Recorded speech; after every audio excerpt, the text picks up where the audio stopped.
नमस्कार, हमारा भारत में फिर से एक बार आपका स्वागत है। राजद यानी राष्ट्रीय जनता दल का गठन कब हुआ? राष्ट्रीय जनता दल का गठन किसने किया? लालटेन चुनाव चिन्ह राष्ट्रीय जनता दल को कब मिला? 25 साल पुरानी पार्टी जो 10 अक्टूबर 2022 को दिल्ली के तालकटोरा स्टेडियम में अपना 12वां राष्ट्रीय अध्यक्ष चुनेगी। इस पार्टी के 11 बार राष्ट्रीय अध्यक्ष श्री लालू प्रसाद यादव रह चुके हैं।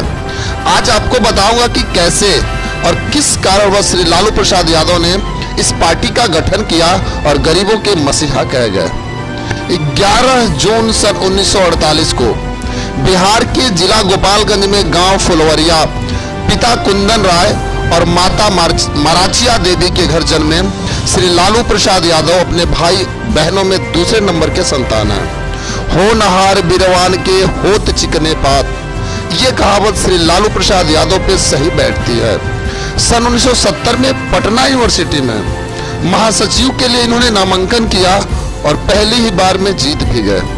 लेकिन श्री लालू प्रसाद यादव यहाँ कहाँ रुकने वाले थे? समय के तो कुछ और ही मंजूर था। ठीक 3 साल बाद सन 1973 में श्री लालू प्रसाद यादव ने अध्यक्ष पद के लिए नामांकन किया और जीते भी। लेकिन इनका मन गरीबों की सेवाओं में ज्यादा लगने लगा और ये गरीबों की सेवाओं में ज्यादा समय भी देने लगे, इसलिए इन्हें गरीबों का सहारा भी कहा जाता है। छात्र राजनीति के बाद सन 1974 में कांग्रेस के खिलाफ जब जेपी आंदोलन की शुरुआत हुई तो इसमें वो शामिल हो गए, क्योंकि इन्होंने हमेशा गरीब और शोषितों की आवाज को बुलंद किया। 6वीं लोकसभा के चुनाव में मात्र 29 वर्ष की आयु में पहली बार मेंबर ऑफ पार्लियामेंट चुन लिए गए। सन 1980 में इन्होंने जनता दल के टिकट पर विधानसभा का चुनाव लड़ा और जीत भी गए।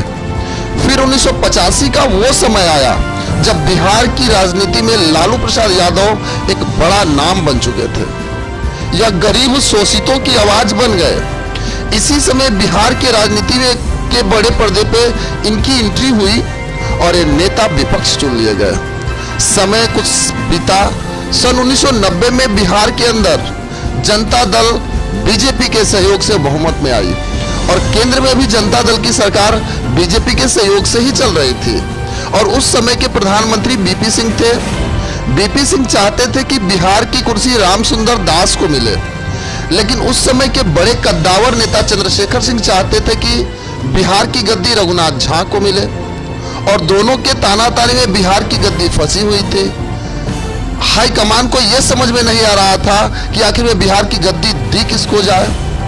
उसी समय बीपी सिंह ने एक मीटिंग बुलाई और उस मीटिंग में उस समय के बड़े नेता और भारत के उप प्रधानमंत्री देवीलाल ने इस झगड़े को खत्म करने के लिए श्री लालू प्रसाद यादव का नाम रख दिया और 10 मार्च 1990 को लालू प्रसाद यादव बिहार के मुख्यमंत्री बन गए।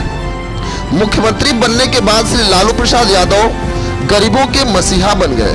फिर खेल शुरू होती है बड़ी राजनीति की।